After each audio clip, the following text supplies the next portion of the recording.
안녕하십니까. 김주성의 안식일학교 교과 묵상입니다. 2023년도 제1기 10과를 시작합니다. 제목은 돌려드림. 3월 5일 일요일 교과부터 시작합니다. 일요일 교과 제목은 어리석은 부자입니다. 성경 누가복음 12장 16절로 21절을 봅니다. 또 비유로 그들에게 말하여 이르시되 한 부자가 그 밭에 소출이 풍성하매 심중에 생각하여 이르되 내가 곡식 쌓아둘 곳이 없으니 어찌할까 하고 또 이르되 내가 이렇게 하리라. 내 곳간을 헐고 더 크게 짓고 내 모든 곡식과 물건을 거기 쌓아두리라. 또 내가 내 영혼에게 이르되 영혼아 여러 해 쓸 물건을 많이 쌓아두었으니 평안히 쉬고 먹고 마시고 즐거워하라 하리라. 하되 하나님은 이르시되 어리석은 자여 오늘 밤에 내 영혼을 도로 찾으리니 그러면 내 준비한 것이 누구의 것이 되겠느냐 하셨으니 자기를 위하여 재물을 쌓아두고 하나님께 대하여 부요하지 못한 자가 이와 같으니라. 이 비유 속에 담긴 교훈에 관하여는 예수님께서 직접 말씀하신 내용을 기억해야 합니다. 자기를 위하여 재물을 쌓아두고 하나님께 대하여 부요하지 못한 자가 어리석은 자라고 하셨습니다. 이 비유는 은퇴 후에 하지 말아야 할 무엇에 대한 이야기도 포함하고 있습니다. 만약에 어떤 사람이 은퇴한 후에 그동안 쌓인 재산을 자기만을 위해 사용하려 한다면 이 비유를 떠올리고 조심해야 합니다. 열심히 일해서 부유해지는 걸 문제 삼는 게 아닙니다. 특히 노년에 풍족해지는 것을 문제 삼는 것도 아닙니다. 중요한 것은 재물에 대한 태도입니다. 예수님께서 하신 말씀 중에 평안히 쉬고 먹고 마시고 즐거워하자 이렇게 표현하신 구절이 핵심 문제를 표현하고 있습니다. 실물교훈 257, 258쪽의 글을 읽습니다. 이 사람의 목적은 도살될 짐승의 삶의 목적보다 나은 것이 없었다. 그는 마치 하나님도 없고 천국도 없고 내세도 없는 것처럼 살았고 그가 가진 모든 것은 다 자기의 것이며 하나님께나 사람에게 아무런 빚도 없는 것처럼 생각했다. 만약에 자기만 생각하고 다른 사람들에게 도움을 줄 생각이 없다면 그리고 하나님의 사업을 무시한다면 비유 속의 어리석은 부자의 길을 가고 있는 것입니다. 예수님의 비유 속에 나온 이 부자에게서 게으름이나 거짓된 삶의 모습은 보이지 않습니다. 그러나 문제는 그가 하나님께서 그에게 맡기신 재물을 어떻게 소비하고 있는가였습니다. 사람은 자기가 죽을 날을 알지 못하기 때문에 언제나 준비되어 있어야 합니다. 어떻게 준비되어 있어야 하냐면 하나님의 뜻을 따르며 사는 삶으로 자기를 위한 이기적인 삶이 되지 않은 채 준비되어 있어야 합니다. 성경에 나오는 인물들을 보면 그들은 나이 들어서까지 생산적인 사역을 감당하였습니다. 성경의 예언서를 기록한 다니엘이나 요한은 둘 다 그의 사역을 80세가 넘어서도록 감당했습니다. 더욱 흥미로운 점은 그들이 살았던 때의 평균 기대 수명이 50세 정도였다는 것입니다. 엘렌 화이트의 경우 가장 사랑받고 잘 알려진 책이었던 시대의 소망을 출판한 나이가 70세를 넘어서였습니다. 나이는 그러므로 건강을 유지하는 한 생산적인 사역이나 할 수 있는 어떤 선한 일들을 중단해야 하는 이유가 되지 않습니다. 예수님은 재림을 준비하는 백성들이 준비하고 있을 뿐 아니라 부지런히 일하라고 하셨습니다. 마태복음 24장 44절로 46절을 읽습니다. 이러므로 너희도 준비하고 있으라. 생각하지 않은 때에 인자가 오리라. 충성되고 지혜 있는 종이 되어 주인에게 그 집 사람들을 맡아 때를 따라 양식을 나누어 줄 자가 누구냐. 주인이 올 때에 그 종이 이렇게 하는 것을 보면 그 종이 복이 있으리라. 일요일 교과를 마칩니다. 3월 6일 월요일 교과입니다. 제목은 죽을 때 가지고 갈 수 없음. 유명한 복음 전도자 빌리 그레암 목사가 60대가 되었을 때 한 번은 이런 질문을 받았습니다. 인생에서 가장 놀라게 하는 것은 무엇이었나 하는 질문이었습니다. 그레암의 대답은 이러했습니다. 인생의 덧없음이라고 했습니다. 정말 그렇습니다. 인생은 정말 짧습니다. 시편 49편 17절의 말씀을 읽어보겠습니다. 그가 죽음에 가져가는 것이 없고 그의 영광이 그를 따라 내려가지 못함이로다. 디모데전서 6장 6절과 7절도 봅니다. 그러나 자족하는 마음이 있으면 경건은 큰 이익이 되느니라. 우리가 세상에 아무것도 가지고 온 것이 없음에 또한 아무것도 가지고 가지 못하리니. 시편 39편 11절도 봅니다. 주께서 죄악을 책망하사 사람을 징계하실 때에 그 영화를 좀먹음같이 소멸하게 하시니 참으로 인생이란 모두 헛될 뿐이니이다. 인생이 쏜살같이 달려갈 뿐 아니라 사람이 죽으면 아무것도 가지고 갈 수 없습니다. 쌓아둔 물질적인 재산 그 어느 것도 가지고 갈 수 없습니다. 이 말은 사람이 죽으면 그 쌓아둔 물질은 다른 사람에게 넘어간다는 뜻입니다. 누구에게 갈까요? 그것은 사전에 어떤 준비가 되어 있었는가에 따라 달라집니다. 비록 모든 사람이 자산가는 아니라 할지라도 어떤 사람들은 수년 동안 재산을 모아서 부를 축적해 둡니다. 결국에는 그 축적된 부가 실제로 누구에게 넘어가게 될지가 사람들이 고려해야 할 문제입니다. 인생 후반부에 재산을 소유한 사람들은 그 양이 많든 적든 상관없이 재산이 마지막에 어떻게 누구에게 흘러가게 될지에 대한 계획을 세워야 할 청지기 직분의 책임이 있습니다. 그 일은 하나님께서 복으로 맡기신 것에 대한 신중한 책임으로 해야 합니다. 성경 전도서 2장 18절 19절의 교훈을 되새겨야 합니다. 내가 해 아래에서 내가 한 모든 수고를 미워하였노니 이는 내 뒤를 이을 이에게 남겨주게 됨이라. 그 사람이 지혜자일지 우매자일지야 누가 알리야마는 내가 해 아래에서 내 지혜를 다하여 수고한 모든 결과를 그가 다 관리하리니 이것도 헛되도다. 재산에 관하여 유언장이나 신탁으로 세워둔 마땅한 계획이 없으면 마지막에 국가법으로 그 재산의 방향이 정해질 것입니다. 어떤 유언장도 없이 죽는다면 국가법에 따라 재산은 가까운 친족에게 넘어가게 될 텐데 그 재산을 받은 사람에게 그것이 필요한지 그렇지 않은지 무관하게 넘어가게 되고 그 재산이 좋은 일에 쓰일지 그렇지 않을지 모르며 주고 싶었던 사람에게 필요한 분량만큼 넘어갈지 그렇지 않을지도 모르게 됩니다. 하나님의 사업을 하는 교회와는 전혀 무관한 일이 되어버리게 될 가능성이 높습니다. 그걸 바라는 사람이라면 상관없겠지만 그렇지 않다면 사전에 계획을 세워야 합니다. 간단히 말해서 하나님께서 모든 것의 주인이 되시기 때문에 성경적인 관점에서 볼 때 하나님께서 맡기신 모든 재산을 두고 세상을 떠날 때면 사랑하는 가족들이 필요한 만큼 충족시킨 나머지는 전부 하나님께 돌려드려야 하겠습니다. 청지기에게 보내는 기별 328쪽의 글을 읽습니다. 형제들이여 그대가 그대의 유서를 작성했다 하여 죽음이 하루 더 일찍 다가오는 것이 아니다. 유서로서 그대의 재산을 친척들에게 분배할 때 그대는 하나님의 사업을 망각하지 말아야 함을 명심하라. 그대는 주님의 재산을 지키는 주의 대리자요 주님의 요구는 그대가 첫째로 고려해야 할 대상이 되어야 한다. 물론 그대의 아내와 자녀들이 핍절하도록 내버려 두어서는 안 된다.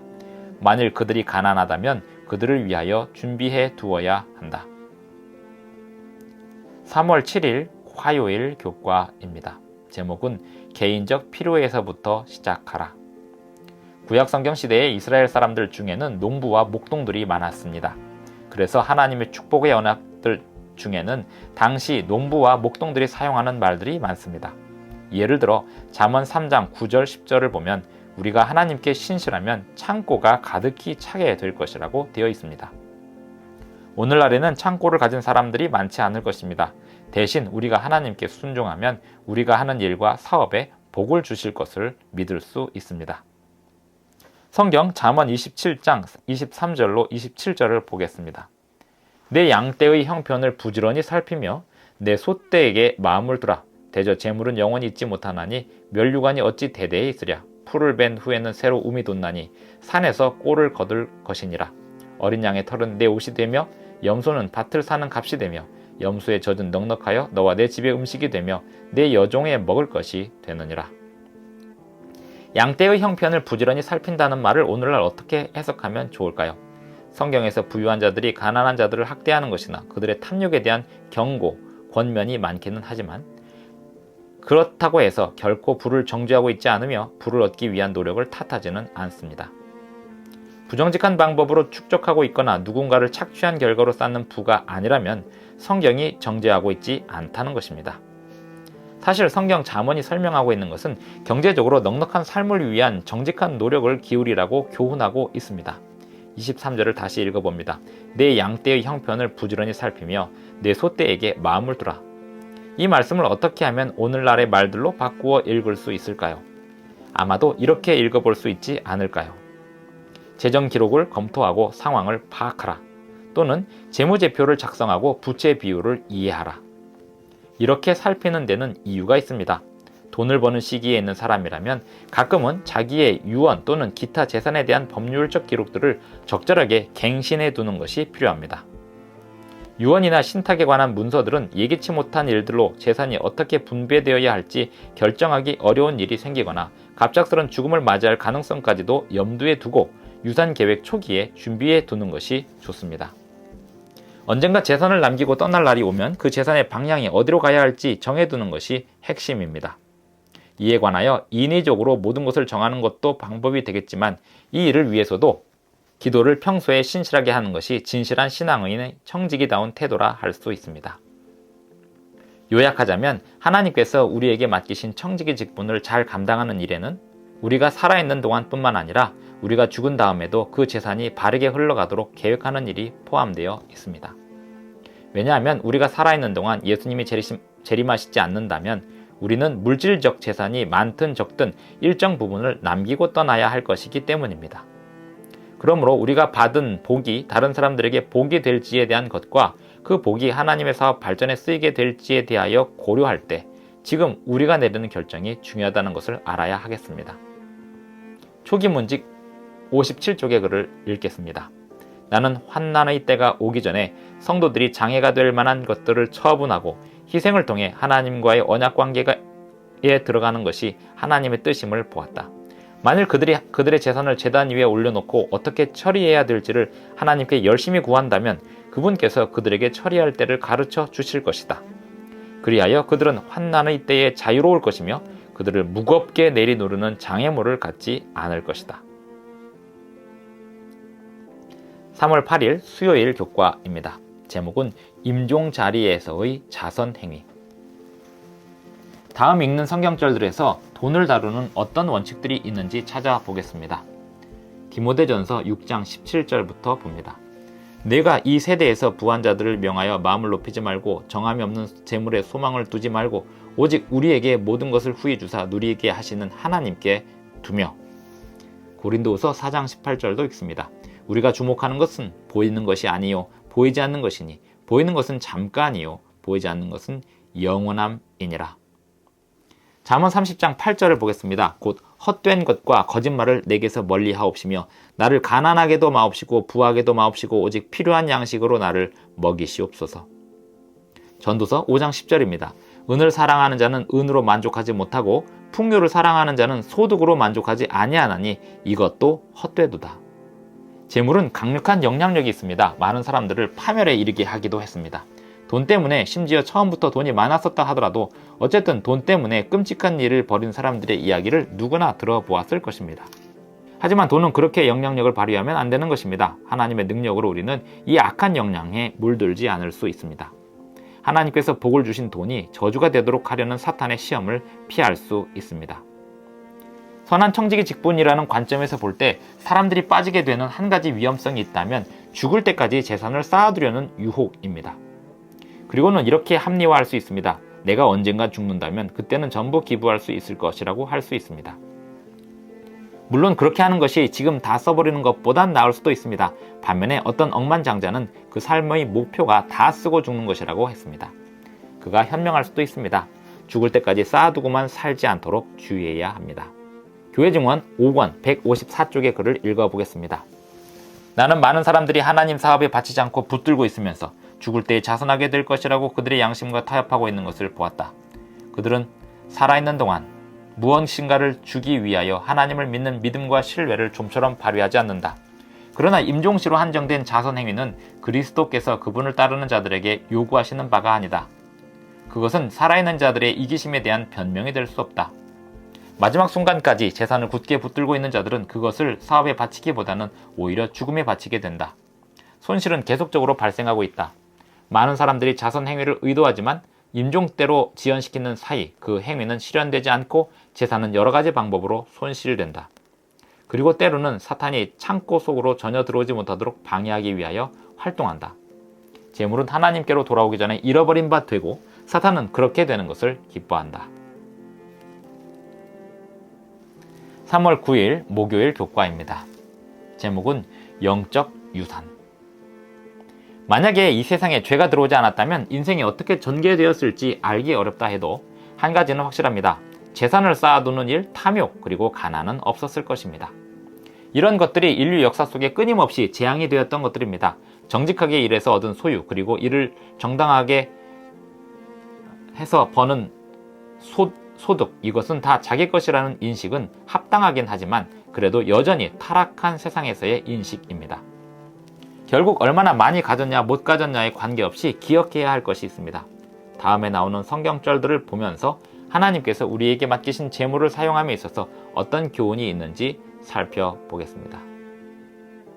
시편 24편 1절입니다. 땅과 거기에 충만한 것과 세계와 그 가운데에 사는 자들은 다 여호와의 것이로다. 시편 50편 10절입니다. 산의 모든 새들도 내가 아는 것이며 들의 짐승도 내 것이미로다. 창세기 14장 19절을 봅니다. 그가 아브라함에게 축복하여 이르되 천지의 주제이시오 지극히 높으신 하나님이여 아브라함에게 복을 주소서. 골로새서 1장 16절입니다. 만물이 그에게서 창조되되 하늘과 땅에서 보이는 것들과 보이지 않는 것들과 혹은 왕권들이나 주권들이나 통치자들이나 권세들이나 만물이 다 그로 말미암고 그를 위하여 창조되었고. 우리는 하나님께서 위탁하신 것들을 관리하는 청지기이자 관리인입니다. 하나님의 모든 것의 소유주, 하나님께서 모든 것의 소유주이시라는 말입니다. 하나님이 우리에게 생명을 주시고 존재하게 하시며 우리가 무언가를 가질 수 있는 힘을 주십니다. 그러므로 하나님께서 우리에게 맡기신 것들과 함께 우리의 마지막이 될 때면, 그리고 우리의 가족들을 잘 돌봤다면 그 나머지는 하나님께 돌려드려야 합니다. 다시 말하면 하나님께서 우리에게 맡기신 것들과 함께 우리의 마지막이 될 때면 우리가 그동안 사용한 것들을 정리하고 우리의 가족들을 잘 돌본 후에 그 나머지는 하나님께 돌려드려야 한다는 것입니다. 그렇게 미리 준비하지 않으면 하나님께 돌려드렸어야 할 재산들이 세상으로 빠져나가게 됩니다. 청지기에게 보내는 기별 342쪽의 글을 읽어보겠습니다. 하나님의 사업의 받침으로 그대는 그대 자신을 위하여 보화를 하늘에 쌓아두고 있는 것이다. 그대가 하늘에 쌓는 모든 것은 재난이나 손실의 위험이 없으며 영원하고 사라지지 않는 재물로 증가될 것이다. 그것은 하늘나라에 있는 그대의 계정에 적립될 것이다.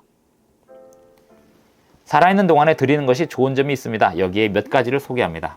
첫째, 하나님께 드리고 나면 그 결과들을 볼 수 있습니다. 새 교회의 건물이 될 수도 있고 대학생의 등록금이 될 수도 있고 복음선교 자금 등등으로 쓰이는 것을 볼 수 있습니다. 둘째, 어떤 사역이나 개인에게 지금 가장 필요로 할 때 도움이 되는 것을 볼 수 있습니다. 셋째, 사후에 일어날 가족 간의 분쟁을 방지할 수 있습니다. 넷째, 다른 사람을 돕는 가족의 관대함과 가치를 드러내는 좋은 사례가 될 수 있습니다.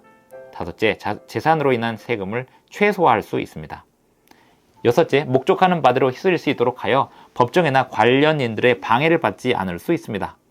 일곱째, 이기심이 이타심으로 변하는 체험을 할 수 있습니다. 여덟째, 하늘의 보물을 쌓아두는 효과가 됩니다. 끝으로 교회증언 1권 177쪽의 글을 읽고 이번 기 교과 묵상을 마칩니다. 없을지라도 살아갈 수 있는 어떤 물건들을 스스로 부인해버리고 하나님의 사업을 위하여 희생하라. 과부처럼 그대의 두 랩돈을 바치라. 그리하면 그대는 풍족한 가운데서 바치는 모든 사람보다 실제로 더 많은 것을 바치게 될 것이다. 그리고 그대는 자아를 부인하는 것, 가난한 사람들에게 주는 것, 진리를 위하여 희생하는 것, 하늘의 보화를 쌓는 것이 얼마나 귀중한 일인지 깨닫게 될 것이다. 이번 주 안식일학교 교과 묵상을 마칩니다.